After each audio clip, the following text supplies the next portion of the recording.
Welcome to We the World and our 2025 MLK Manifesting the Dream event. Each year, we take time to remember Martin Luther King Jr. and his beloved community. And each year, we are thrilled to feature the many people and organizations who have taken action to be of service, not only in January and February, but all year round. We at We the World welcome you to take action and be of service at we.net/MLK from January 15th to February 28th.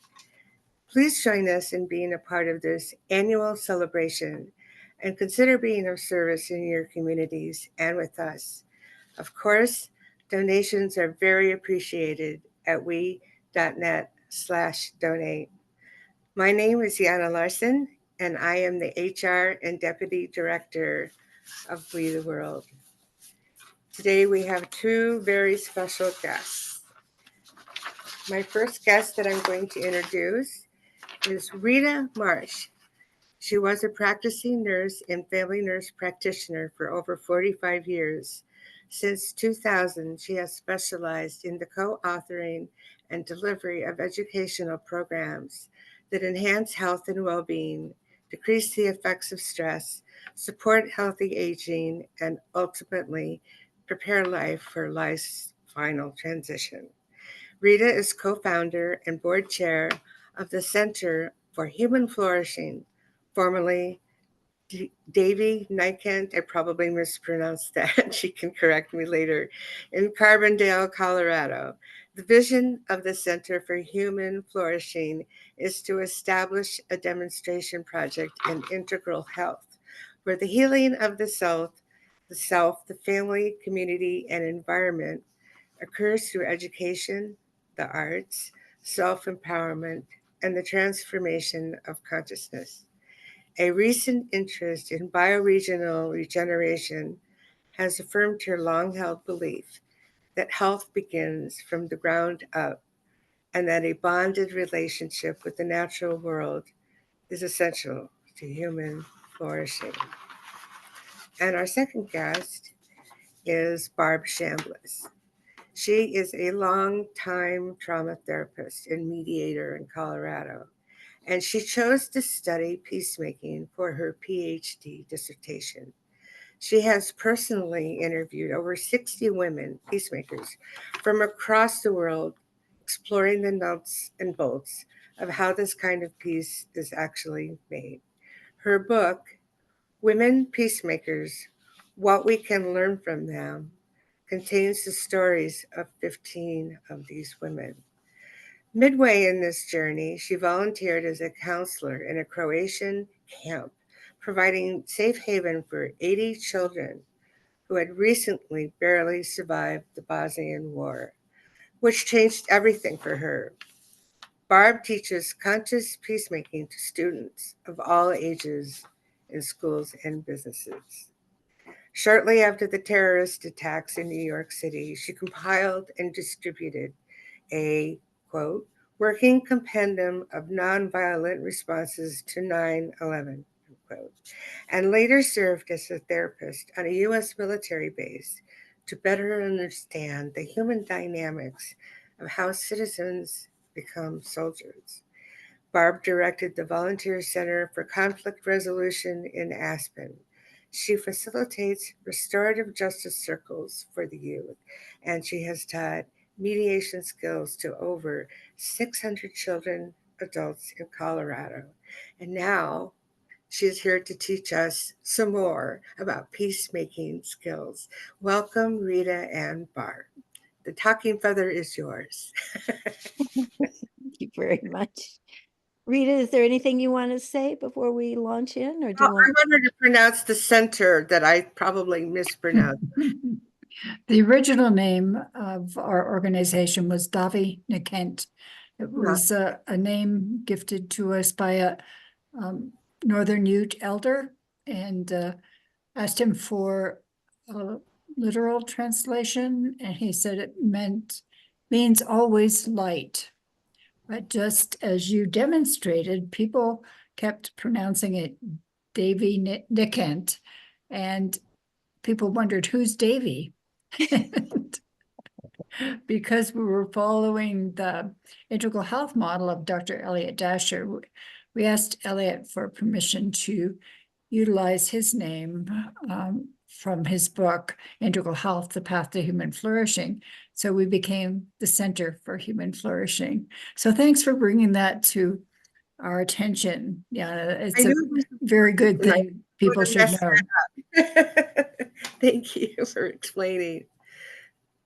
Jana, I want to thank you for the most up-to-date, right-on introduction I've had for a long time. Thank you for that very much. You're welcome. So what I would like to talk to today is, I guess if we were going to give it a title, it would be How to Teach Mediation Skills to Children. And it's something that I did, and I'm going to give you the genesis of it, where it came from when I was living in the North Fork Valley of Colorado, and working with about 7 or 8 schools in that area. One day I had a mother, a friend of mine, a mother of a middle school girl. She called me up and she said, my daughter's really gotten into sort of a toxic kids group. Could you work with my daughter? And I said, well, sure. I'm sure we can figure something out. And she called up that night. The mother called up that night and said, well, could you work with the whole group of girls? And I said, even better. That would be even better. So the next morning I got a call from the principal that said, can you take on the whole school? And I went like, whoa, that's really interesting. It's different than working with one friend's daughter. So I did design a program about how to teach mediation skills to 4th grade kids. And then the next step I took was vital. It was very critical. I wanted a mentor in this whole thing. So I took a training from a teacher in California called Barbe Chambliss. And she was a 2nd grade teacher, and she was sick and tired of the kids tattling on each other, and putting her in a position to be an arbitrator of, a spat she hadn't even seen. And she was upset with it. She didn't like arbitrating, but more than that, she knew these kids could probably take on the skills to solve their own conflicts.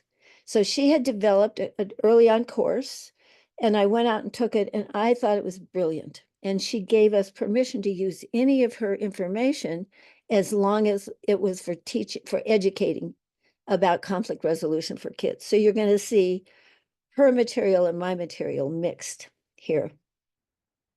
So let's see. Right now, I would say, well, let me go on and tell a little bit more of the story. So I did have every teacher in this school where my friend's daughter was, each room nominated 2 people to become trained as mediators. And the criteria for who they would pick is somebody that would be confidential, somebody that is a good listener, and somebody that would not solve the problem for you. And we got 2 names. And so I took those kids off campus for 3 half days. We made a big deal of it. It was like they got to go off campus, they got to learn new skills and things like this. And they actually learned pretty good skills about how to be mediators. And I'm going to show you the lessons that they got taught.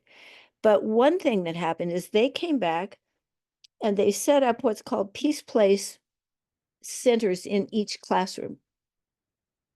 And if there was a conflict, they would go to the back of the classroom where this little space had been set up, and this 4th grade mediator would help them solve their problem.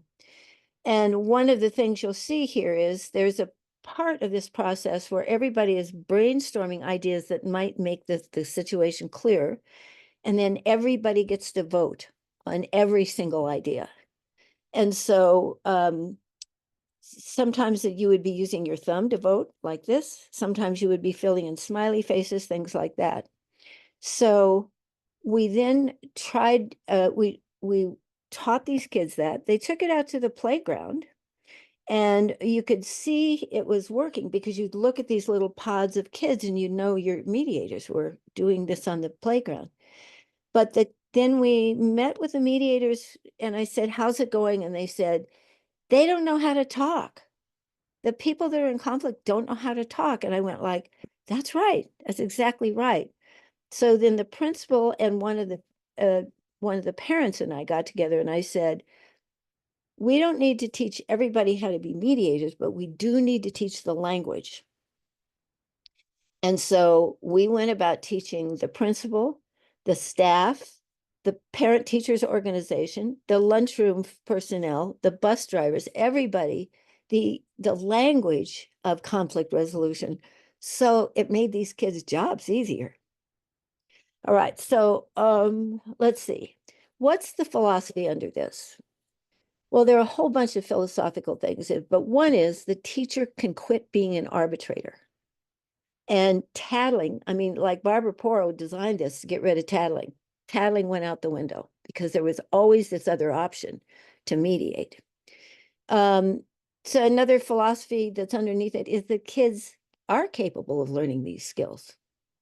I mean, who would have thought, right?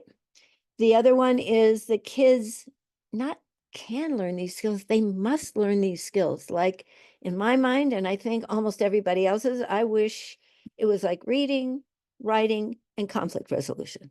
Those, you wouldn't get out of elementary school without a basic founding in those things. And in this, actually, you'll see as we go through the curriculum, it creates a win-win situation almost every time. And it's a win-win situation with a vote behind it. And you'll see. And then there's another one. I'm going to pull up some, I'm going to keep talking, but I'm going to pull up something. Let's see, back to the meeting. I think, okay, I'm going to pull up some of the curriculum materials. Let me know. So folks in the studio, is this on what's on the screen now? Can you see how to talk it out? Rita or Jana? Hello? Could you see the screen? No, you couldn't see it. And let's see here. Can you hear me now? Yes, we can hear you, but But we you don't. could not see the screen. No, we don't. We see us on screen. So do I have to ask to share screen share again, do you think? Well, try hitting your share screen button there. Okay, you let me go back to the Zoom and go like this and go like hit the this. green button. There's a Okay. green button in that upper left corner. Let's see. Nope, that didn't work. Let's try this. Or perhaps Birgit could share that screen for you. Give it a try and see. Yeah. And I probably have to come back to the Zoom. Huh. So it's interesting. So you guys cannot see this screen at all, this one. If I She get says, out. is there when there you go. No. Yeah, that's working now. It is, except I can't see my screen. All right. That's a problem. We'll do something here. Let's see. So we're seeing how There to, we go. Can you still see it now? yeah, it's how to talk it out. That's perfect. That's exactly what we need. Thank you for your patience, whoever's listening or talking or participating. This happens all the time in real person presentations. Yeah, right. So one of the things that's been a little tricky here in trying to develop this curriculum is my feeling is that this is learnable at all ages, but you have to direct your curriculum material to the developmental skills for these kids. And so the younger, the better you teach these, because you don't have to undo all the training. Let's say if we know now, if you have a kindergartner, two kindergartners that are having some sort of scrap with each other, you better catch it right off the bat, because in 5 minutes they'll be done and over with. And it may have been solved well, and it may not have, but you've lost your opportunity. It takes about 5 minutes to resolve a dispute between kindergartners. It takes about 20 minutes to resolve a dispute between 4th and 5th graders. It takes an hour or so to resolve a dispute between high schoolers and with adults. It can be 3 or 4 sessions of 2 hours each, something like that. And the reason is because everybody's building neuroplasticity the minute they come out of the womb. And so if you are in a family, say, that deals with conflict in one way, that's going to be how you're going to want to react to every conflict. We have to undo that thinking and give this new thinking a space to come in. So just to let you see that, this is how we deal with kindergartners. That's all we need. We follow this little thing. And actually, the kindergartners are not the mediators. The teacher is actually teaching these skills as she deals with the conflict.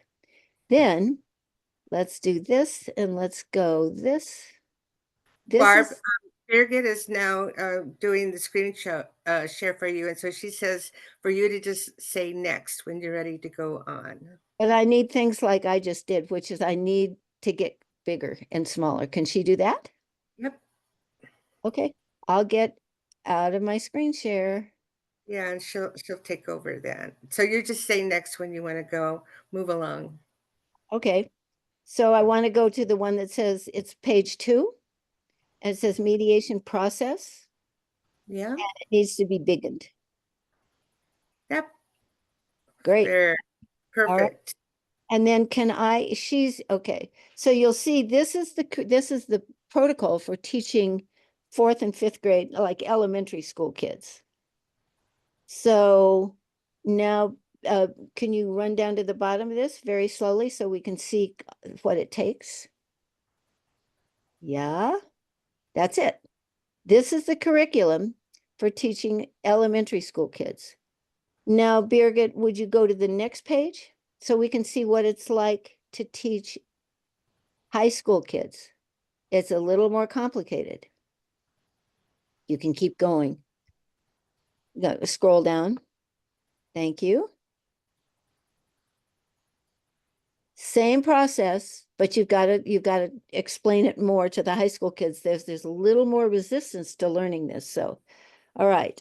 So one of the good things about this process, one of the underlying principles, and keep this picture on right now, Birgit, thank you, is I want you to take a look at this picture. And I want you to say, well, I can't see you, but I'm just going to say how many people see a young woman with a plume in her hair? I do. Okay. Anybody else? All right. Rita does. Okay, and so the chat, people are reacting in the chat. That's great. The other thing is there is also an old woman in this picture. Who sees the old woman? Rita does. All right, so there's an old woman with, how do I describe this so you can see it? A big nose. Check out her nose. And you can actually see clearly one of her eyes and just an eyelash of her other eye. And if you look down toward her mouth, she's got a toothless mouth. I'm not seeing it at all. Keep looking. Keep looking. It sort of looks like a bunny on her shoulder. That's what I see. Okay, the point of this is how I teach even kindergartners perception. So in mediation, we're trying not to deal with who's right and who's wrong, because that's an invitation for an unresolved situation. We will say that there are different perceptions, like some people here are seeing an old woman. Some people are seeing a young woman. Who's right? Well, or who's wrong? Yeah. So you should expect perceptions. What we teach in mediation is how to respect different perceptions, and also work with them. And the way you work with them is speaking and listening. So let me tell you what, go to the next page, please. I'm going to tell you the steps that are taught, and you can biggen this a little bit if you want to, please. These are the 7 skills that we teach in conflict resolution. How to warm up or cool down, how to talk so that people want to listen to you, how to listen so that people truly feel heard. Because, by the way, when you talk and listen, that's the way to resolve different perceptions. Then we jump to a new skill, which is how to determine what you need. Most people are going to jump to what they want. And we teach the kids how to help people ferret out what they need, because there's so many ways to resolve what you need. But a solution is often a yes or no thing. And I'll be showing you that in just a minute too. Then we teach them how to do brainstorming. And then we teach them how to vote on the brainstorm ideas. And then we teach them how to fine-tune solutions. Okay, so let's go to the next slide. So I want to tell you, how is it that we teach this? It's a 3-stage teaching process. First of all, the teacher introduces an idea. Let's say it might be, scoot this down, let's say we're talking about how to talk. And I use the iMessage as the tool for talking. And so they go like, what's an iMessage? So I explain it to them. And the second phase of the learning is that they do a worksheet like this. And the third phase is that they do a coached role play. But let's look at this iMessage worksheet. Can you biggen it a little bit? Even though we won't see the whole thing all at one time. Great. Now go up to 1. So for instance, I'm helping the kids work through this worksheet that says, while you're riding the bus, there's one student that continually bothers you, teases you, knocks the books out of your hands, says bad things about your friends, etc. And we are teaching with this worksheet, a child can say, I feel angry when you knock my books on the floor because it makes me look stupid. That's the beginning of speaking so that people can hear you. What we are avoiding, we're teaching the kids to avoid, which is, you stupid dummy, why did you do that? This is the language turnaround, beginning with the language turnaround. So let's take another one. The music in your brother's room is playing so loudly that you can't concentrate. So we're getting the kids to back off and say, I feel frustrated when you play your music so loud because I have a paper due tomorrow. As opposed to, turn down the radio, which is a solution. So we're trying to keep people from jumping too quickly to solutions. Let's look at number 3. How do you make an iMessage when your parents don't seem to be listening to what you have to say? So I'll just let the people looking at that imagine their kind of a I feel when you, because message. And the reason I've left number 4 in here is because this way of talking can be used for compliments as well as for conflict resolution. So let's assume that it's the end of the year and your friend cleans out her desk, gets it all done, comes over and says, can I help you clean your desk out? And then you could create an iMessage like, I feel so grateful when you help me clean up my desk because I'm exhausted. I didn't know how to finish cleaning this up. Okay, let's go to the next page. All right, so the third stage, first the teacher teaches it, then we do these worksheets, and then we do coached role plays. And an interesting story about that is, so it might take me 15 minutes per skill that I had to teach. And the third part is the kids go into dyads. They sit across the table and they actually try a real, dyads, there's 2 disputants, and then there is a mediator. Still all these learning skills. But I really needed coaches there to do the final role of coaching how to do this. And I thought, how am I going to do this? I've got like 20 kids. And if I divide that by 3, I need 6 coaches or 7 coaches. So I went to the PTA and I explained this whole program to them. And I said, are any of you able to volunteer for me as coaches? I'll teach you how to coach as we go along. I got 50% of the people, of the parents, raised their hand. And I said, whoa, what's this about? And they all said, we never learned these skills. We'll do anything we can to sit there and help you out if we can learn these skills too. So here are some typical role plays. This is going to be, we call it the comfortable chair dispute. One person, and you have to write out all these, and I'll tell you a little bit more about how to write them out. But part 1 in this role play is when students in your class get done with their work, they can go to the reading corner to read. There is one student who often finishes his or her work really early and goes to the reading corner. There's one big comfortable chair there, and she or he always gets to it first. Lately, you've been finishing some of your assignments early, and you think that he or she should let you sit in the chair for a change, but she won't or he won't share it. Okay, scroll down, please. So that's disputant 1. Here's disputant 2. In your classroom, if you finish your work early, now, by the way, these kids get these roles given to them and they're not in earshot of each other. So it's like life. If you finish your work early, you can go to the reading corner. You often finish your work early and you love to sit in that big comfortable chair in the reading center and read your book. Reading is your favorite thing to do. Several times lately, the other disputant has asked if they could sit in the chair, but you've always gotten there first.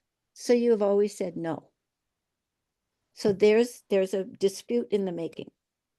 And by the way, when you hand that dispute to 6 little pods of kids working on it, you can't believe the variety of resolutions they come up with for it. And in the meantime, the parent has had to assimilate what the skill is and even be able to coach it. All right, so let's see. What do we do next? So let me just show you what the manual looks like for these kids. The next page, please, Birgit. And again, remember, these are all age related. So this is the manual. And I make them on very colored paper, so it's really not just a boring old book manual. Next one, please. So the next step is how to cool down. And here it is. Yeah, thank you for smalling it. Yeah, great. So these are just some drawings of how a kid could cool down from being angry. Like 25, 24, 23, 22, 20. They can count backwards and get softer as they go. They can make a face in a mirror. They can pound clay or squeeze a ball. Sometimes the Peace Place corner where the mediations happen have these tools. They can dance to fast music. They can stomp and squeeze their muscles until the mad comes out in a puddle. Or they can draw a picture of their anger and tear it up. And some kids don't need to cool down to a mediation. They need to warm up. So let's slip up to the next page, please.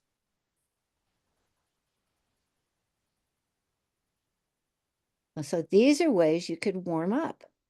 You count upwards. Instead of 1, 2, 3, you get up to 8, 9, 10. You're standing up. Your breath is coming better. You can just breathe to get more warmed up. You can hold a stuffed animal. You can listen to peaceful music on earphones. You can write down your feelings. You can give a hug or get a hug. Okay, next one, please. Every mediation starts off with ground rules. In the elementary school, these are all the ground rules you need. Treat each other with respect. No interrupting. Keep on working to resolve the problem. It sounds silly, but these are the mediator's tools for not having to be a policeman, but being a guide. Oh, remember you agreed to this in the ground rules. By the way, ground rules for an adult mediation, there can be 15 ground rules. just so you know. Okay, slide next, go to the next page, please. So now they're going to start practicing these how to talk so other people want to listen. And here's the skills that they learn. Yep. Great. And then once they've conquered this, they move on to the next slide, the next picture, which is how to listen. And it's not just any old kind of listening, it's how to listen so that people really know that they've been heard. And here's some basic things. Face the person, stay quiet until it's your turn. Think about what the person is saying, and then show them you understand, either by nodding your head, we'll teach, or by actually doing active listening. And they go like, what's active listening? So we go to the next page. And these are some active listening tips yeah, you can move it on up a little bit because the bottom box is important here. Let's see. There, perfect. So put yourself in the other person's shoes. This is the mediator saying this now. Show understanding and acceptance with your tone of voice. It's like, oh, I see. Use your facial descriptions instead of like being grumpy. You go like, oh, I get it. You can put your hand out as if you're welcoming what they're saying. You can make direct eye contact with them. You can stay upright and attentive to them instead of like looking at something on your desk. You don't interrupt them. You do not bring up your own experiences with this problem. And then you remain neutral and don't take sides. You're just there to guide conversation. And the best thing, and you can move it up just a tad, please, Birgit. The best thing you do is you restate the person's most important thoughts and feelings. If they go like, I didn't like it at all when you borrowed my tape recorder because I needed it at night. And so you restate, well, let's say a kid says, I was so angry at you when you borrowed my tape recorder. And so you can restate that to them, but not with those words. You're changing the words. So it's like, you really didn't like it when your tape recorder was borrowed. Already you're toning down the whole thing. Next one, please, Birgit. All right, get ready. Birgit, can you rotate this one, please? I was able to do that. So you need to rotate it clockwise, if you can. Or we can all turn our heads to the side. Yeah, or everybody lean left. So this is the critical part of how this kind of conflict resolution is super good. Each person at the very top of the brainstorm sheet has a line for what they need. And maybe in this conflict that we're doing, one person needs it to be fair. So you write, Angie wants it to be fair. And the other person says, I want it to be a reward for when I do good work. So a reward would be what you would put up there. Then, thank you. Ta-da! And you can biggin it a little bit. So we can after you figured out what each kid needs, then you say, what can you both do right now so that both people get what they need? Now, by the way, remember how important it is for the needs to have been identified. Even if a kid isn't listening to it, they heard it. So then you start on the big lines and you start creating ideas. Let's get rid of the chair. I don't know what it is, something like that. And then another idea, and then another idea. You never discount any idea. And sometimes they get stuck and the mediator can go like, well, how about if we burn that chair up? And they go like, what? No, that's stupid. So you wouldn't put that weird idea, but you've gotten them to expand their creativity in listing things.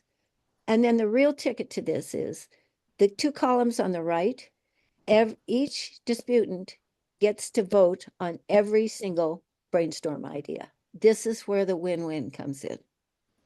So in kindergarten, or in third and fourth grade, they're doing faces. You either give it it's a smiley face, a straight face, or a grumpy face. When the kids are out on the playground, they're using their thumbs. It's either a good idea yeah, so-so idea, or like a stupid, really dumb idea. And then you start looking for the double smiley faces, and they are the resolution to your conflict. So, by the way, 4 lines might not be enough. You might have to brainstorm 10 things, 11 things, but you're always looking for the smiley face combinations. Okay. Now, so let's say they come up with a solution.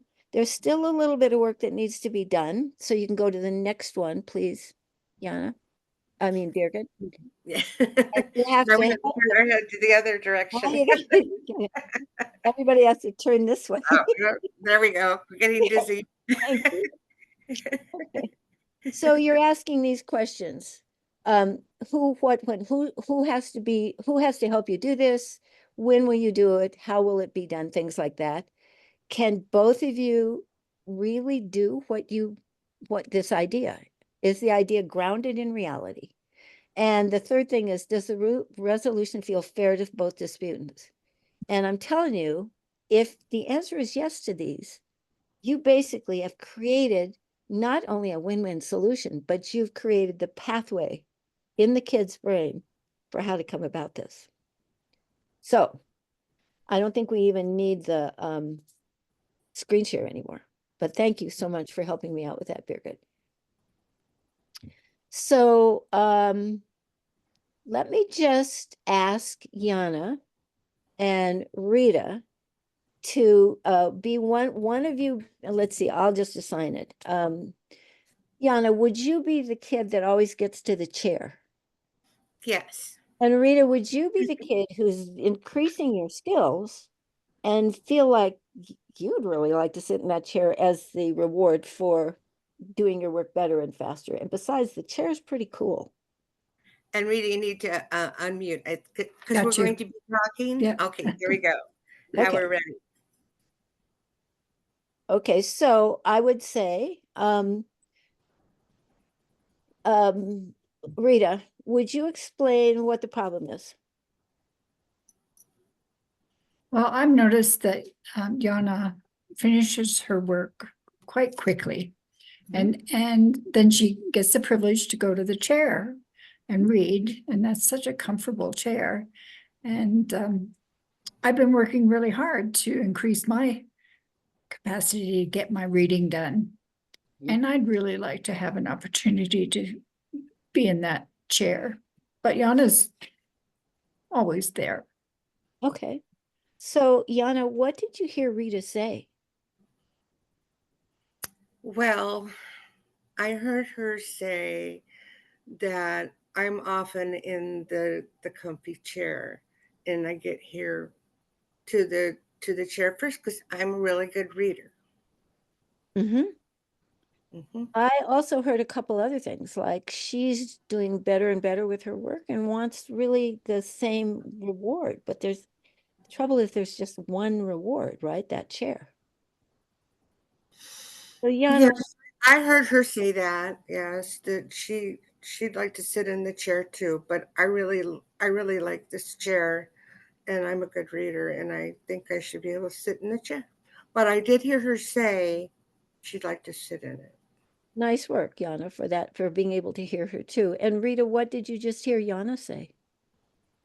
I heard her last word saying that she might be willing to share. Is that accurate, Jana? I think I said that I heard her say that, but I didn't really think share. Okay, so this is why we're at the table. Both of you would like an opportunity to be in that share. The traditional one is Jana, and she's not quite feeling ready to give it up yet, but she Well, recognized that Rita would like to share, would like to sit in that chair.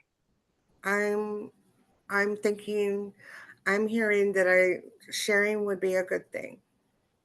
Oh, so I'm hearing movement. That's great, Jana. Okay. So now I don't quite know how we're going to do this. We're going to pretend we have one of those worksheets in front of us.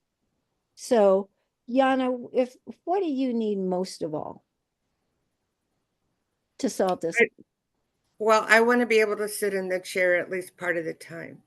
Okay, so you want an opportunity to be in the chair, and you even added the little thing most of the or some of the time, right? Most of the time. Okay, let's just shorten it to you want an opportunity. You want that chair to also be an opportunity for you. Yes. Rita, what do you need to help solve this problem for you? Well, I'd really like to have the opportunity to be in that chair 1 or 2 days a week when I finish my work. Okay, so you guys are even edging to a few possibilities here, but I'm hearing you have the same need. You both want a chance to be in that chair. Does that feel accurate? Good. Yes. Okay, now let's just jump to some brainstorming. How could we think up some ideas that would have both of that happen? Both of you get your need to be in that chair, at least part of the time. Come up with I want to, okay, I can see that because there might be other kids who want to sit in the chair too. So we could have ways of having a fair way to see who gets to sit there first. And then if it's me, then I should be able to sit there first. But if she wants to sit in the chair too, then we would have a way for me to know how long I can sit in the chair, and then I'll let somebody else sit in the chair. Okay, so I think you correct me, but I think I'm hearing a way to share that chair that also includes you might be there, but then you would get up and share the chair when that Yeah, happens. You don't quite know how it would work, but you're right. willing to do it that way. I think I should be a better sharer. Okay. All right. So I'm doing a little thing on my piece of paper here that's got trying to capture your ideas, and it's got little voting things right after it. So Rita, do you have any ideas about how to resolve this situation? Well, I think I heard Jana's words maybe about some timeshare that she'd have some time in the chair and then she would allow me, or even it sounded like she was open to having other children share Yeah, Okay. because I think we should the be good chair. sharers. Okay. All right, so I'm writing this one down as this is time sharing with Jana in charge of who gets it when. No, well, How about I let me do a new idea that just says timeshare. yes. Okay. So they sound quite alike, but there was a little thing that Jana, you kind of wanted to be there first, and somebody else would have a chance, but you wanted to either decide when it was time to get up and share it, or you wanted to be there first for sure if you. I want to be there first, and there should be a way to know how long I could sit there if somebody else comes and wants to sit in the chair. Okay, great.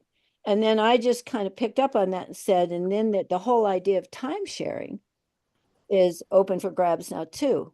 I mean, it means maybe there's a clock, or I don't know what it is, some other way that you guys could. So Rita, did I capture your idea about the sharing? Yes. Okay. Do you have any other thoughts? Any other ideas? Well, the reading is 5 days a week. We have reading 5 days a week, and maybe there's a little assignment chart. Jana would get Monday, I could get Tuesday, Susie maybe Wednesday, and Bob Thursday, and maybe someone else Friday. And Okay. that might be incentive for the other kids to increase their reading skills, to know that they would have a chance. You guys are really coming up with creative ideas. I'm really proud of you. So any more ideas, or shall we just take a look at what we've got and vote on those? Let's vote. You're ready to vote. Rita, are you ready to vote? Yeah, we have enough ideas, I think. Yeah. Well, if we don't, I mean, you know, each of you are going to get a chance to vote, and if you both vote equally positive on one of them, we've got our idea. But if you don't, we just create more ideas. We'll just do a longer list on those. All right, so let's see. Rita, I'm going to ask you to tell me your answers first, and Jana, you second. So the first idea, and you can just say happy face, straight face, or grumpy face. So happy face is, yeah, I could do that. It's a pretty good idea. A medium face is like, I don't know. And a grumpy face is, heck no. I don't like that one at all. Okay. So number one, Rita, is whoever gets there first gets the chair for the time. Except, well, I may have not have corrected. I mean, because we don't have the sheet in front of us, I can't be I may have misheard, but let's just leave it at whoever gets there first gets the chair for the whole time. So Rita, what's your vote on that? Grumpy face. Okay. And next, Rita, timeshare with Jana in charge of who gets it next. She would give it up, but she would be in charge of who gets it next. Medium face. Okay. Jana, timeshare, which would mean that I'm not quite sure how this, but it would mean that everybody would have a chance at the chair. And this is Rita, where you're still voting on this one. But if I'm first, do I get to sit in the chair? Yeah, we'll talk about that when we look at the things that come out of this. Yeah, good question. No, don't forget that question because it's really important. How about Rita, your vote on an assignment chart? So every day somebody else had the opportunity to sit in the chair, which would be an incentive for them to really do a good job in their reading. What happy face. Okay. Now, Jana, it's your turn to vote. The first one was, how do you feel about whoever gets there first gets to choose what's going to happen next? Me, because I'm going to be there every day. No kidding. I think that's what I would have predicted. How about this time sharing with you being in charge of who the next person is or the next Because people? I'm the best reader, so I get to be in charge, like I'm a special star student. Yep. And you'd be in the position of choosing then, right? Who gets it next? Oh, happy. How about a timeshare where see, I didn't ask enough questions so we really understand the timeshare, but what about knowing that there would be sharing with several different students? It would just be part of the deal. Okay, but if I finish first, do I still get to start out in the chair? Well, that is something we would really, that could be included in this. It's not stated right now, so we would have to fix that decision up. Okay, and I think it's I'm not sure face. I'm interim face, like straight line. yeah. Okay. Last one is an assignment chart so that everybody had a chance to have a day to sit in the chair. And it would mean, and it would be their incentive to really buckle down and do a good job of finishing their assignment. Are you asking me? Yes. Well, okay, I guess. But I still want something special for being the best reader. So when you were the best reader, you would definitely want a seat at that chair. Yeah, because I'm the best reader. Uh-huh. Okay, so how do you feel about that assignment option? It doesn't assign you that chair for sure. I don't like that unless there's some other prize I can get. Okay. So that's another idea. Jana gets another prize on the days that you are the first one done. I like that. Okay. Nice. Okay. All right. So Jana, on that, how would you vote? It sounds like definite smiley face. Yes. Rita, how would you like that idea?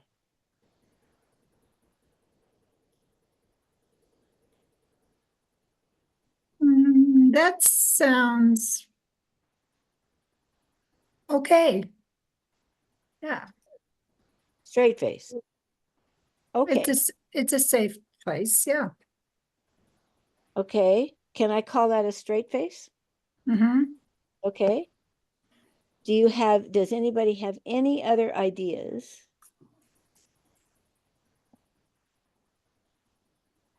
Now, let me just say to you, I'm going to step out of the role play. I've got an idea from what you've just been saying. It's not my role to bring it up. Okay. There's a game called Rocks, Scissors, Paper. Rock, paper, scissors. Yes. And maybe that could be employed in this Okay. situation. I know. Maybe we could have two comfy chairs. Okay. Guys are doing great. Your ideas they were good in the beginning and they're getting even better. So let's just do the voting really quickly again. Jana, you get to vote first. How about the idea where you use rock, paper, scissors to see who gets in the chair? Every day? We don't know. Let's But just say, what special treat do I get for being the best reader? yeah, so you know what? What's really cool about this is, Jana, you are really sticking to something that's important to you, which is you like the reward for being a good reader. Mm-hmm. I think I heard you say that you can imagine other kids. The same thing would be true for other kids.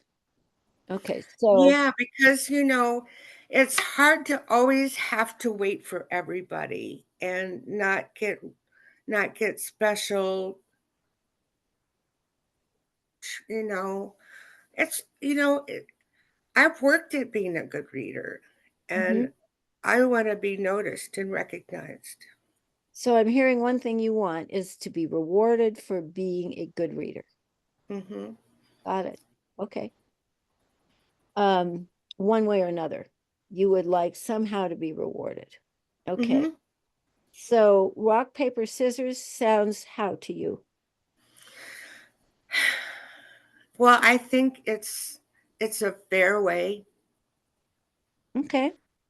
to handle for that, but it's not perfect. I would call that a straight face. Not Yes. quite an okay thing. All right. Rita, how about you on the rock, paper, scissors? I think it's kind of fun because it gives it up to chance. Uh-huh. Yeah, and it's really, when we look at this, that's a lot of what's important to you guys. Chance is one way for people to get something, but an assignment is a whole nother way, especially for somebody who's used to getting in that chair. I can imagine why you're both coming up with these ideas. All right, so how I would want to be able to clean the blackboard, maybe, if I didn't get to sit in the chair. okay. Jana? Or something like maybe I get to take the attendance form to the principal's office. All right, so we just caught, you would get another job, I would get another instead cool. of being able to have my place in the comfy chair because I'm the best reader, I would like to have special jobs. Special jobs. That's so. Jana, if you are first, would get special jobs, if not the chair, right? I think it's okay to share the chair as long as I get noticed for being a really good reader. Okay. Okay.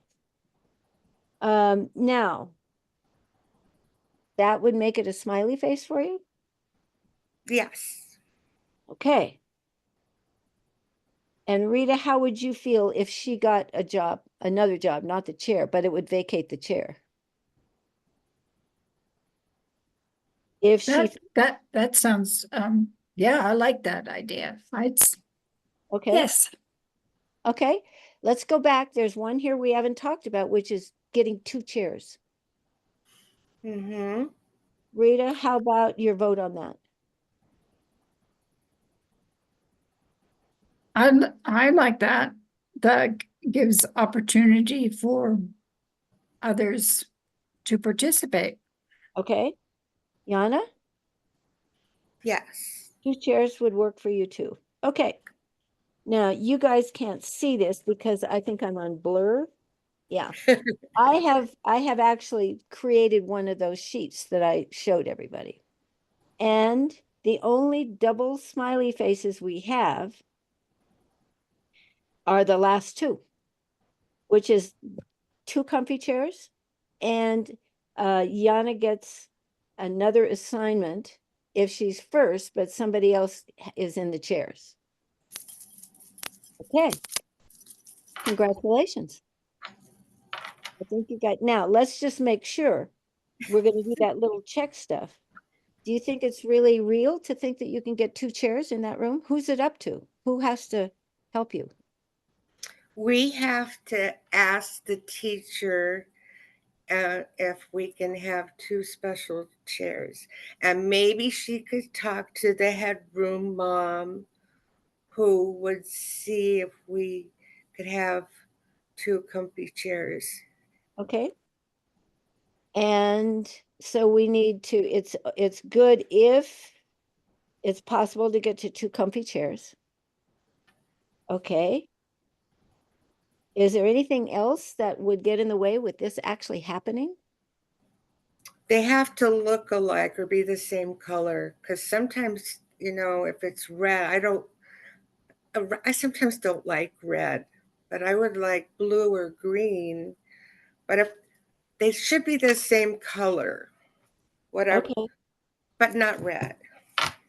Okay. And we don't know for sure if we can pull that off, but that's something you definitely Well, like. as long as it could be at least as comfy as the other comfy chair. 2 comfy chairs. Okay. Yeah. And is there anything else that we have to, I'm thinking like one of the ideas that's a go here is that there would be other jobs that Jana could do. Do you want to, who would make the list of other jobs? The teacher. Okay, so you have to see if the teacher will get on board. And do you want to make this just other jobs for you, Jana, or do you want to make it other jobs as rewards for the other kids too? Well, I would, of course, like to have all the special jobs, but I think it's nice to let other people have special jobs too. Okay, so you think it would be fair if the other jobs were available for the other kids too? Maybe I could,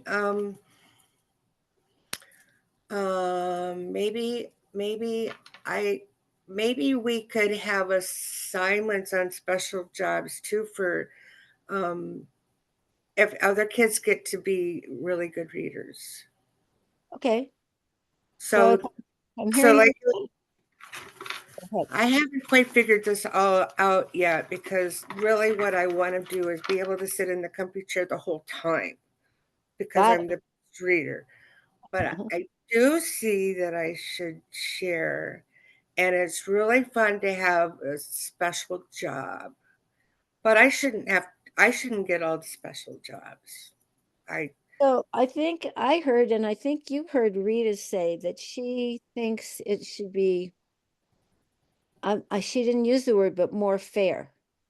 So that if there was other reward jobs, maybe it would be more fair if it was everybody had the same incentives, the same, not just one chair for being a good reader, but several different things that could be rewarding. And maybe that's me putting my nose in this. So don't agree to it if that isn't what you want. Well, I just like the idea of that students who are doing well, instead of always having to wait for everybody else, that there would be special jobs for me too. So you, But okay. I don't, I'm just tired of waiting for everybody, and I just feel like I should get special stuff. But other people should get special stuff too. Yeah, you've got a bit of a dilemma here, it sounds like, but I'm hearing a couple of things. One is there's a piece of you that thinks it should be everybody's possibility to be Yes. rewarded for being a good reader. And But two, I know, like, I'm really terrible at jump roping. uh-huh. I try so hard to be a good jump roper, and I can't, so I feel left out there, but I'm a good reader. So I think there should that we should, because Susie's a really good jump roper, and but she sometimes has a hard time in math and reading, and I feel bad for her. But I still want to be known for being a good reader. Okay, there's your need. You want the world to know that you're a good reader. Yes. And getting to sit in that chair was one way that happened, right? Yes. Yes. And yet I hear you saying that other people might want the same thing. They might want to be known for good at different. Yes. Because I wish I was good at everything, like jump roping and some people tell really funny jokes, and I wish I could be funny, Mhm. but I'm mostly a good reader. Well, okay. Rita, do you have any ideas that are popping up for you as we hear more and more about Jana's needs? Well, I'd like to go back to the two smiley face Mm-hmm.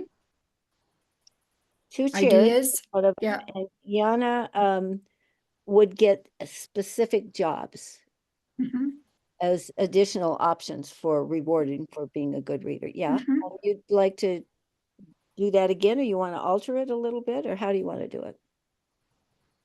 No, No? Okay. So let's just look at it. Looks to me like you've agreed upon two chairs, although you know that you're not in charge of the chairs. Somebody else is going to have to help you get those chairs, right?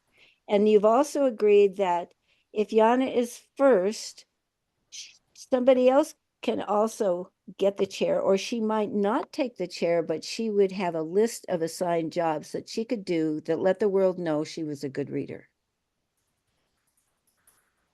that's fine with me.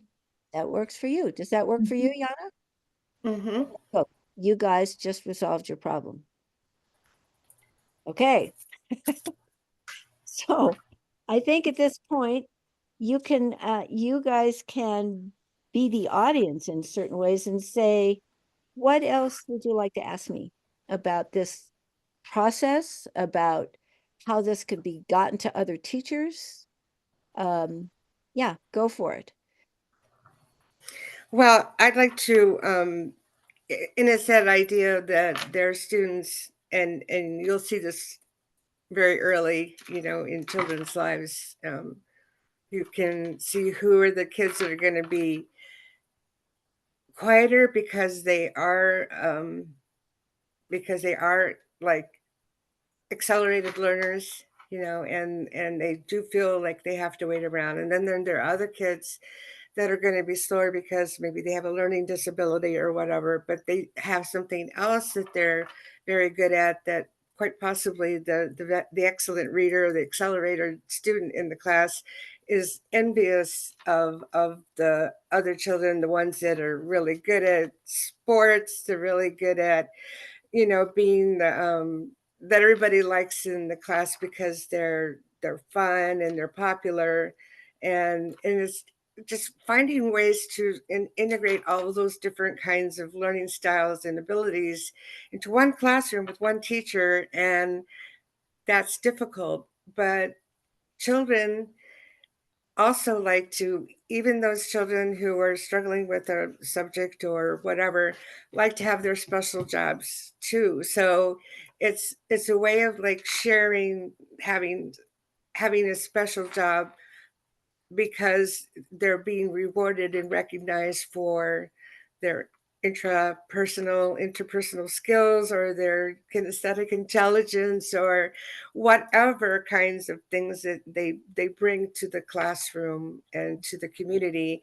And if they're in growing up in a similar situation through like to high school, it's really great for those kids, those kids that were like the really good reader, or the, like chronologically, they're probably less emotionally mature, but they're um, um, academically, they don't fit into that nice little section of, that what's it called, the bell curve or whatever.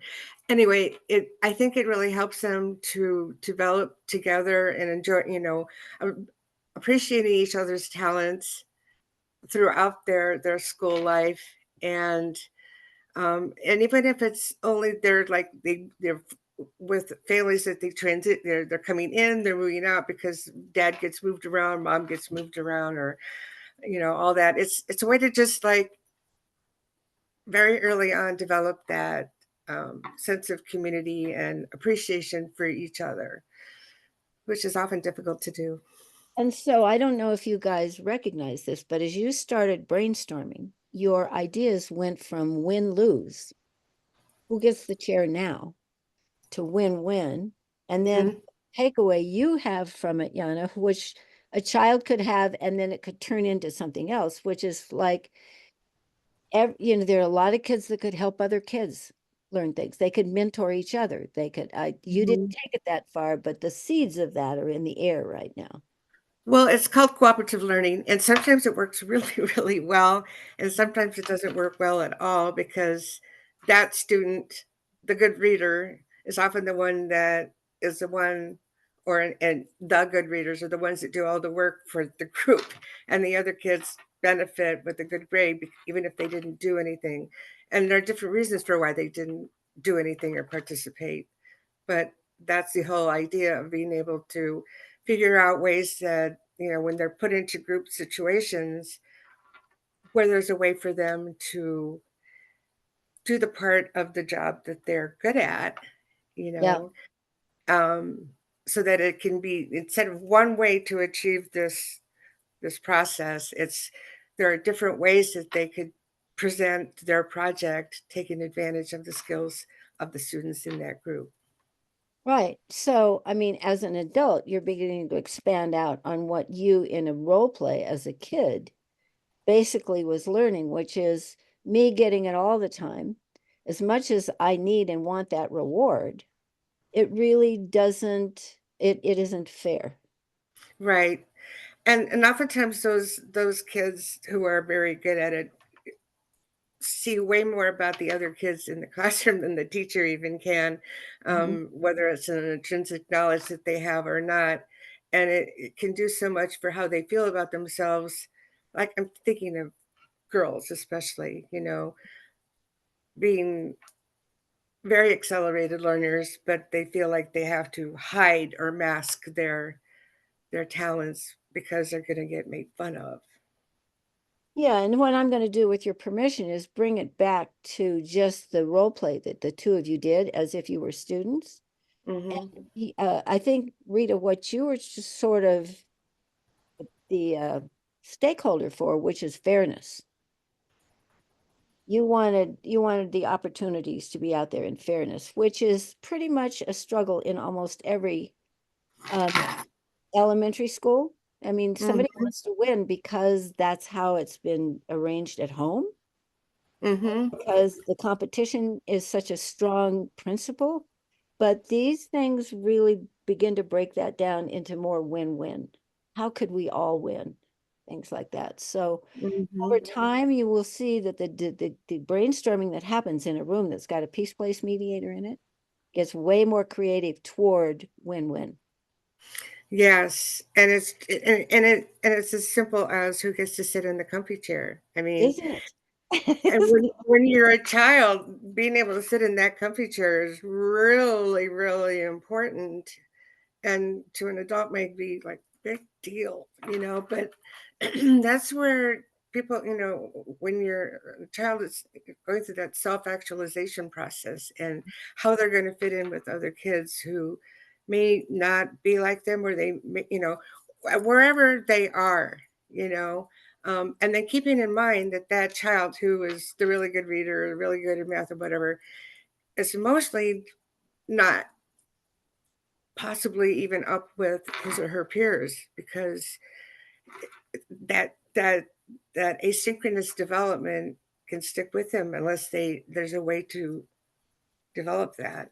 Well, and I think if we even go deeper to the principles that the two of you have brought up as role-playing elementary school kids, which is how do you don't want to unreward the No, kids that are good learners, but you certainly right, don't to make it competitive so that there's only that option to reward.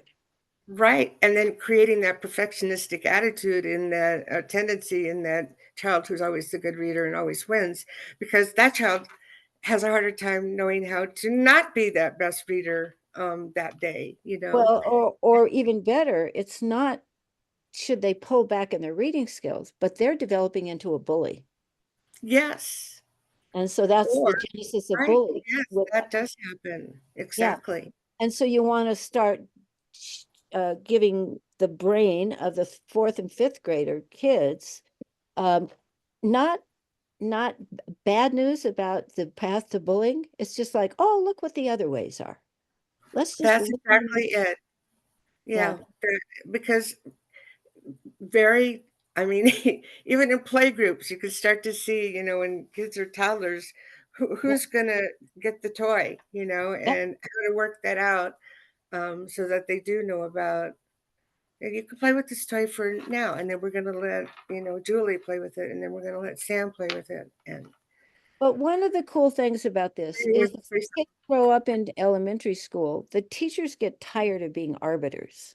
yeah, And the teachers are exhausted and they've got a whole they've got their whole rest of their day to do. So as you begin to teach these skills about win-win and collaborative stuff, um, it can even impact what goes on in kids' families.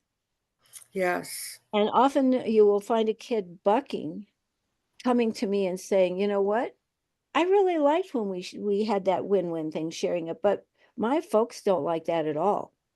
right. And so you run into some things like this, I think, and you need parents backing this program.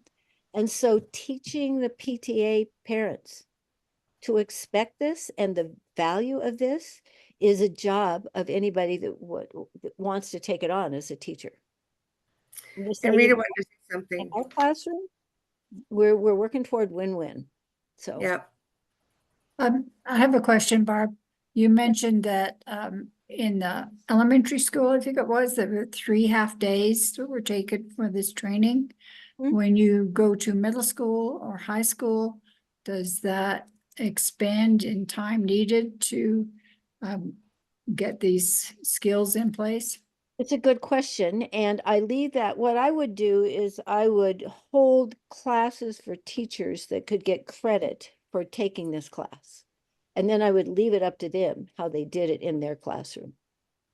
I found, in fact, one of the things I found early on is when I took these mediator kids out of the classroom up to the Catholic Church for a day, it almost set off this unequal situation. Like they were different, they were better, things like that. So teachers often will say, I'm just going to teach the whole classroom these language skills and these choosing skills. And one of the most important people is the bus driver. Mm.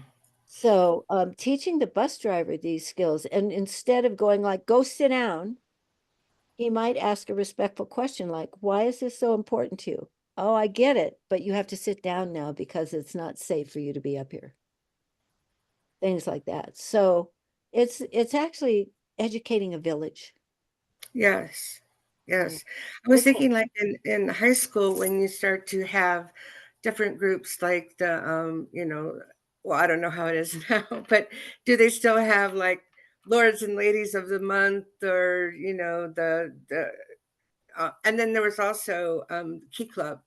So Yep. that the Key Club is a great way, or any of those honor societies for um, being tasked with um, peace, the peace training, so that they can be the school peace trainers, that they take that training. And then any teacher who is also a club advisor, a group advisor would have that training too. And anywhere where you can get kids into smaller sections so that they can really learn to incorporate that into their own, endeavors. So that by the time that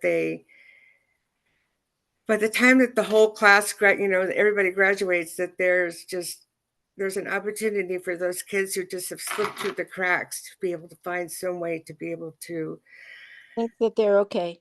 yeah. Think that they're good enough. Yep. Mm-hmm. Yeah, it can spread like that. I mean, yeah, there's so many advantages to this process, I think. And each teacher would find what worked and what didn't work for them. I mean, a teacher that is an arbiter, meaning like I'll decide what's right and wrong, Mm-hmm. doesn't lean toward this. Mm-mm. They go take another course. They go in how to teach math or something like that. But the ones that are tired of being the arbiters and going like, wow, I mean, how do we nip this in the bud early? It's really cool. And I think what you're saying now is basically how do you reward every kid for Mm-hmm. that they're doing well if reward is their way of advancing, of wanting to learn more. So And sometimes that reward doesn't have to be really public. It no, can be it can be a very kind of like an agreement that there's something that happens, so that student knows that they're being recognized, their skills are recognized, and to one way or another. Yeah. they're feel good about those skills and to own them and don't discount them or look over them. Own that. You are very intelligent, and don't ever be embarrassed about that. But those are, for, I mean, a lot of teachers, when I think back over my experience and with my kids, there were just certain teachers that just really knew. It wouldn't matter if the class was 3 times the size that it was supposed to be. They just knew how to work with the children as a whole. And then there were other teachers who could have all their credentials after their names for being reading specialists and blah, blah, blah, and have no clue how to bring that academic intelligence into, really working with it. But I'm telling you, when anybody gets to hear the speaking and listening part of a mediation, you grow out of ignorant decisions. You can't make ignorant decisions when it's safe for people to talk about how they feel and what's fair to them and things like that. So making a space for that any way you can in your program is way better than not making that space, for sure. Yes. Barb, Just you if there are you other showed questions. us you showed us pages that you put together kind of in a booklet form over the years. What is your goal for this mediation curriculum? So I'll go back a little bit. So I traveled around the world, as Jana pointed out, interviewing women peacemakers, right? And then I thought, then I ended up in a situation where I'd seen war in Bosnia. And I came back thinking, I really need to, stand up as a peacemaker myself, take the skills I know and call it peacemaking and teach it. But also, how do I wake up the peacemaker in as many other people as I possibly can? And at this point, because I've already taught, 600 people the skill, it's like, that's not fast enough for me. I need to do a curriculum or more than one curriculum. So Rita, thank you for your question. So what I'm really trying to do right now is create a curriculum a teacher could go take a course, or they could buy the curriculum itself, and the curriculum would be informative enough for them to figure out how to do it. Maybe calling me for advice, I don't know what, but it's the slowest thing is for me to go teach this 100 times. And so I'd like to do a curriculum for exactly this kind of mediation, and I'd like to have the ages. Here's how to do it at K through 1. Here's how to do it 4 through 7. Here's how to do it 8 through 12. And the problem for me is that I've done it so many times. I've got all these different pages, different ways to do it. So I'm trying to sort it into very quickly learnable things and put it out first on the market, so people could buy these curriculums. What about at colleges, that are, for getting a degree in education?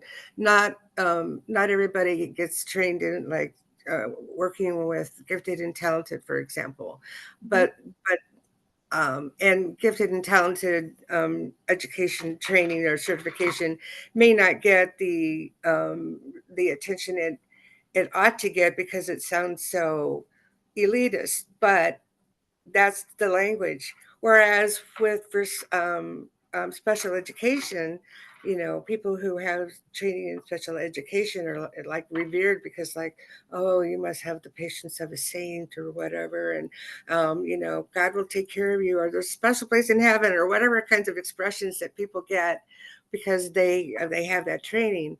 But if it was offered as an LER or whatever in the school of education to peacemaking, because obviously with killings happening in schools, it would be good for students and faculty alike to be able to recognize and work with it, or at least be able to sound an alarm or do something before it gets to that point. I have 2 or 3 ideas from what you're saying. I agree with you very much. And I think if one thing we learned from your role play is that people learn faster when there's a reward out there for them.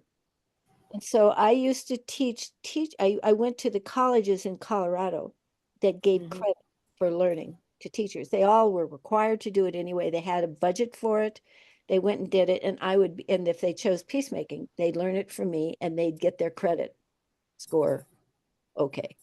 So I would say reward incentives for doing this. I mean, the big reward is maybe we won't have so many school shootings, but it's like, I'm not going to live long enough for that reward to be totally good. I just want individual people to learn not only these skills themselves, but how to teach them to children. How about the kids? Do they get special rewards for being, you said it started out with they got 2 per class or whatever, but think about how that could build, for the whole class to become, by the end of the year, peacemakers. Yeah, we could get, like, for instance, I also teach out of the book I wrote, the Women Peacemakers book. And those kids, that's a different kind of peacemaking. It's called proactive conscious peacemaking. Those kids can do that course They have to do an act of peacemaking in it. And when they do the act of peacemaking, they get a big certificate from the National Peace Academy. And they can put that on their college resumes or their job applications.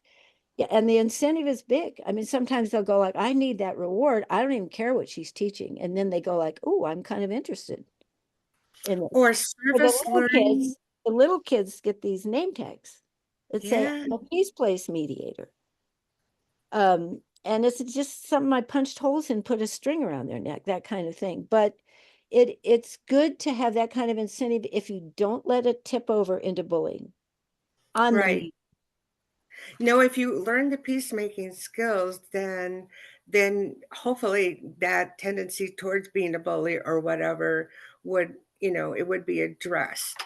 But there's just so many ways to recognize peacemaking that I think kids would like in scouting, if there were a badge for being peacemakers, Okay.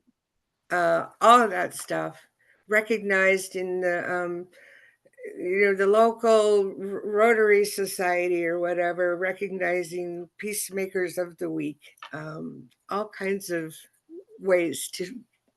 I mean, it's going to take like the PTO or the PTA or some volunteer group of moms to get together and see how they could reward, because the good sports stars get noticed, the kids that are on the track to valedictorian, they tend to get recognized. But how about the peacemakers?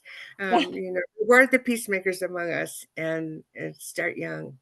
Well, and I'll tell you another story, Jana, where it wasn't even outside recognition. Like there was a kid that I taught in 4th grade to be a mediator. He got the little name tag and things like that.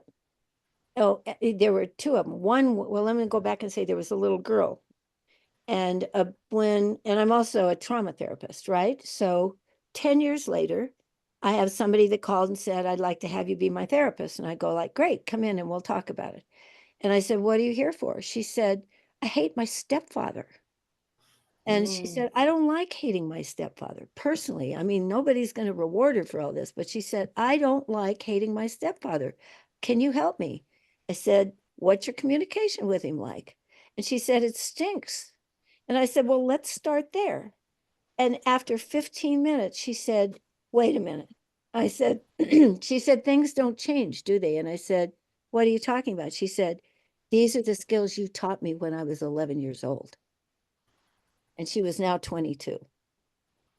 And so she saw a personal reward. Nobody had to give her a certificate or anything like that. She went like, oh, intrinsically, I want to start using these skills. So you might have to reward them at first, but hopefully the results they get back from this kind of training, from this kind of language, is enough for them to go like, I'm going to keep doing this. I'm going to be a different mom than my And mom the was. intrinsic reward is the very best, and it leads to all other sorts of positive actions that they can take as they grow to become contributing members of their community, society, is that intrinsic reward, and it's going to help with thinking outside themselves, with volunteerism. They're going to be the ones that are going to help spearhead the effort in the neighborhood to help somebody out or to make their neighborhood look better, cleaning trash up on the highway. All of those sorts of things are going to be service oriented, and it's going to be like Martin Luther King's words, And I want them not to be only known as service things. I want them to be seen and called peacemaking. Yes. Because the media is plenty ready to tell us about violence. Right. We have to call ourselves peacemakers. And and also I'm telling you, I don't want to do it with it. I'm happy to do it in junior colleges. Like I would like to go to Jill Biden and teach her students. Yes. Like that. But I'm still betting on doing it young, making a bigger impact in 10 years. And I do it for corporations. I go around and teach them how to be their HR departments and things like this. And I'm going like, I'm happy to teach this but I really want to get down there and work with kids or have somebody else work with these skills. I know these skills work. And because I've just seen it happen time and time again. And So Barb, people watching this program, they're going to want to know how to get in touch with you, how to find out how the curriculum is progressing and when it's going to be available. So can you Wow. give us So some I have to go-to? know that Birgit, our events manager, has a wonderful system for how you're going to be able to get all this information, and you're going to be able to share it with your networks. And of course, we're going to have you back because and I better report progress on this. I Yeah. know, but and it's such a perfect thing for us to have at this time as our institutions are breaking down and our ways that we thought were just like ingrained into thinking that this is what we're going to have, and now with like shutting down the Department of Education and all these things that is just going such the wrong way, that we can come back to. But I learned this thing from Barb, and I watched that episode, that segment of the Martin Luther King event in 2025, and I thought it was really, really great. And we're going to take this and assimilate it into our homes and communities and everywhere. And because of Barb and Rita. I think that's true, but I think Rita's question, the poignancy of Rita's question is, when am I going to come out with this curriculum? Would that be it, Rita? Yeah, and she had an ulterior message there. She was like, I have been slow with it for medical reasons, for overwhelm. I have so many papers from having taught this class to 600 people that I'm trying to hone it down into a curriculum. so maybe you volunteer to kind of like, help you put all of this together. I'm not turning down any help. Maybe there's an idea here. I Maybe think we can start a project. Help Barb get her book together, her work I together. have to say, getting this opportunity to speak on Martin Luther King's program has gone a long way to nudge me into shedding the papers I don't need, getting it ready. One of the biggest problems I've run into is I often would do a manual for a 7th grade group in one font. And then I've done it for high school and it didn't. I mean, little did I think ahead that I just needed all this stuff to go like this. So these young students that we could get in a big service learning project where they're gonna like come together, and we're gonna have a tech team to put it all into action.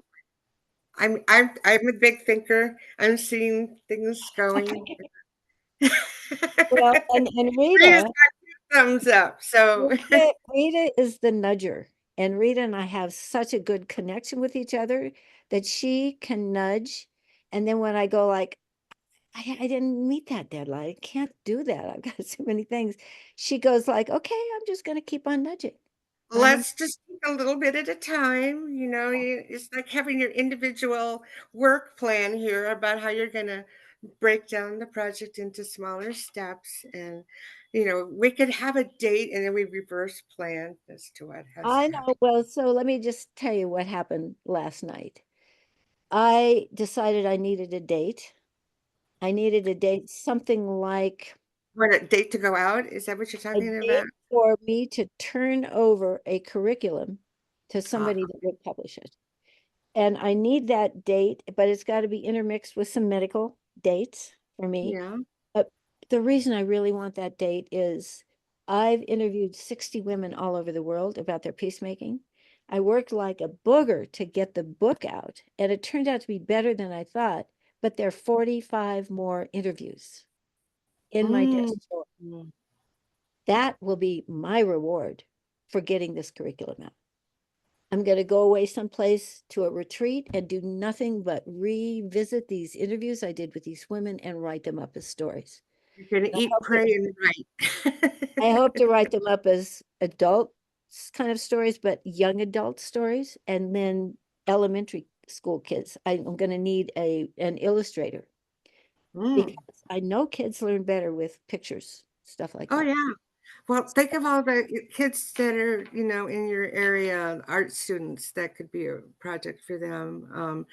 Service learning was big when my kids were doing it. I don't know what it is now, but just think of the service learning, for, illustrators, kids who are great in art, to help you with, certain assignments. Of course, you'd have to be organized in, being able to stipulate what you'd like to do and be able to, communicate that in some way that they have an idea of what the boss wants, the client.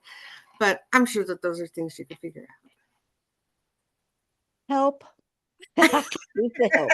I can use the help. And I have no pride about not getting it, but I have to be organized enough to hand it off to an illustrator or out. something. Well, like you're the artist, okay? I mean, in this instance, you're the artist, you're the creator. You are the creator. And so you need the people who have the skills to take what you're saying and to see your vision and put it into a visible form. And Rita's your nudge, and she's she's with you, she knows you, and now I know you. And so this is the idea that, how are we going to bring an opportunity to put it into action? Martin Luther King's words and teachings, I'm is on it. I am. take action to be I of service. agree with you. That's the goal. And I just appreciate this opportunity even for letting the world want it. We're letting the world see how this thing works, because it does work. And if I get a lot of people saying, like, we're interested, tell us when the curriculum is out, I will listen to that nudge. That'll be a big nudge. And I will do what I can do. How about that? Well, I think that is great, and that's a good way to end a most fascinating experience here. I feel like I'm part of a creation, so thank you for letting me be a part of that and to be the and Barb, thanks for being such the thinker, and thinking another way to come at it. So I'm the nudgy. nudgy, and I'm going to be a nudger too. So I hear it. I hear it. because I'm sure we're going to have fun, and Yes. I am serious. So So Birgit's going to put up some information about me so people can well, see. we're gonna it's all going as part of our social media, what we're doing with our posters and the calendar and all of that. But you're gonna have that information so that your nudger can help you get all this information out. And then Where am I going to hear? we're going to send you an email with afterwards when we have all of the like your YouTube link and all that kind of stuff, so that you can share. So we'll think of Rita as being your business manager at this point, but you'll get it too, Barb. But we're going to include her in the loop here of this project. Okay. But anyway, let me help close this out. So thank you. This has been so much fun. And thank you very much.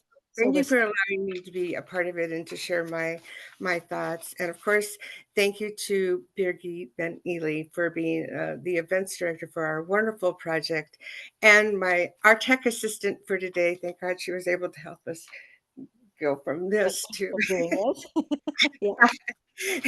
And thank you to our audience. Thank you for watching this, and think about how you can get more involved, and when check in with us to see how Barb's doing on her project, and how to bring the peacekeeping information into your communities and your schools.